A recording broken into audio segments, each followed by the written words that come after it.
আপনি যে আজকে লিপস্টিক লাগাইছেন মুখের মধ্যে কিসের কারণে? কিসের কারণে সেটা আমরা জব দিব না। আমরা মেয়ে মানুষ আমরা লাগাই, আমরা মেয়ে মানুষ আমরা সবসময় ব্যবহার করি। তাই হ্যাঁ, যে এরকম স্মার্ট কোন ছেলে পেলে কি বিয়ে শাদী বসবেন? হবে না।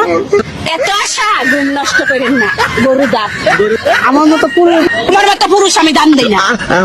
ইউআইডি আইডি কার্ড আজকাল মায়ের খাবি তুই দেশকার আপনি কতটুকু পড়াশোনা করছেন? করি নাই।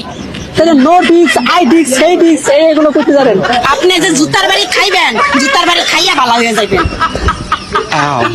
আর এদিকে আপনার স্বামী আপনাকে খোঁজাখুঁজি করতেছে আর আপনি রাস্তা রাস্তা ঘুরতেছেন। স্বামীর মাল আছে, মাল। হ্যাঁ, আমার প্রয়োজন নাই, মাল আছে, মাল। স্বামী মাল আছে, আপনার প্রয়োজন নাই? না। আপনার স্বামীকে আরেকটা বিয়ে করছে? হ্যাঁ, মাল আছে তার। বুঝছো এবার? মাল বলতে কি বুঝাই দেয়? না বুঝলে সরো, মারমু, জুতা দিয়ে মারবো। সরো এদিক যাও। আমারে মারবেন? কেন, আমি কি করছি? বুঝো না কেন? আমি এত কিছু বুঝি না, এই জন্য তো জিজ্ঞাসা না বুঝলে করতেছি। চুপ থাক।